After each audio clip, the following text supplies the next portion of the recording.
আল্লাহর পবিত্র কালাম কুরআনুল কারীমে আল্লাহ পাক করেছেন উযকুরুল্লাহ যিকরান কাসীরা, উযকুরুল্লাহ যিকরান কাসীরা। আল্লাহকে তোমরা অধিক পরিমাণে স্মরণ করো। কিন্তু ফাযকুরুনি আযকুরুকুম ওয়াশকুরুলি ওয়ালা তাকফুরুন। তোমরা যদি আমাকে স্মরণ করো আমিও তোমাদের স্মরণ করব, আল্লাহ পাক বলেন। কিন্তু উযকুরুল্লাহ যিকরান কাসীরা, তোমরা অধিক পরিমাণে জিকির করো, অধিক পরিমাণে নামাজ পড়ো, অধিক পরিমাণে সিজদা করো, অধিক পরিমাণে রোজা রাখো, অধিক পরিমাণে ইবাদত বন্দেগী করো। এটার কথা বলা হয় নাই, বলা হয়েছে উযকুরুল্লাহ যিকরান কাসীরা, তোমরা অধিক পরিমাণে আল্লাহকে স্মরণ করো। আর সহি নেক আমল করার জন্য আল্লাহ রাসূল সাল্লাল্লাহু আলাইহি ওয়াসাল্লাম আমাদেরকে নির্দেশ দিয়েছেন। এখন উযকুরুল্লাহ যিকরান কাসীরা, আমরা আল্লাহকে অধিক স্মরণ করব, তাই বলে রাসূল সাল্লাল্লাহু আলাইহি ওয়াসাল্লামের নামে আমাদের কোনো জিকির নাই। যেমন একটি সঙ্গীত আছে, নবী মোর পরশমণি, নবী মোর সোনার খনি, নবী নাম জপে যেজন সহিত দু জাহানের ধ্বনি।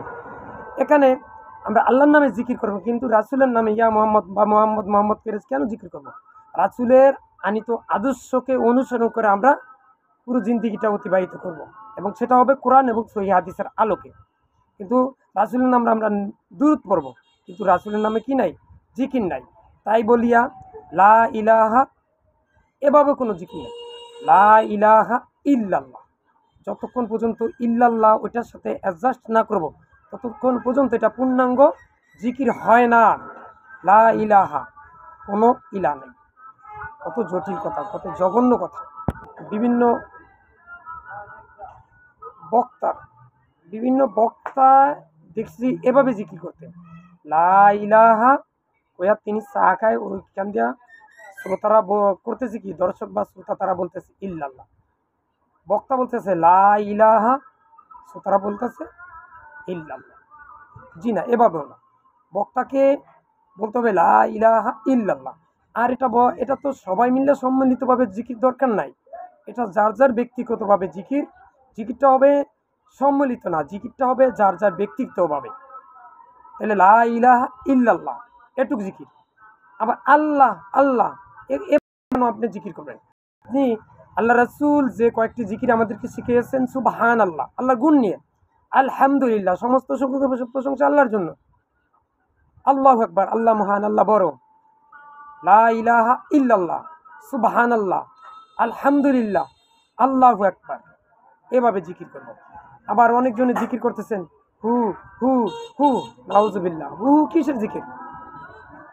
কখন আমরা হু হু করে জিকির করব?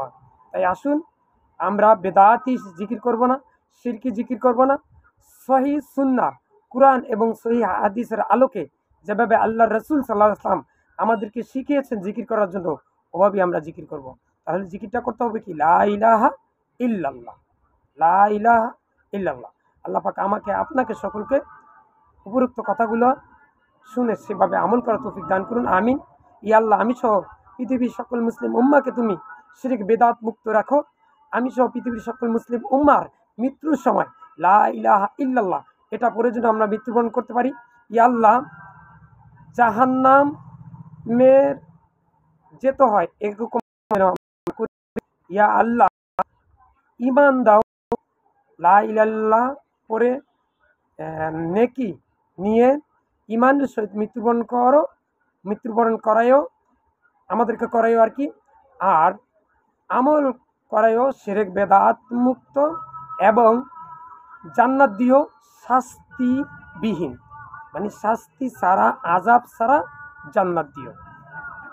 আযাব দিয়ে তারপরে জান্নাতে আমরা যেতে চাই না আল্লাহ, আমরা জাহান্নামেই যেতে চাই না, আমরা চাই জান্নাতে যাওয়ার জন্য। আল্লাহ তুমি কবুল করো, আমিন। আসসালামু আলাইকুম।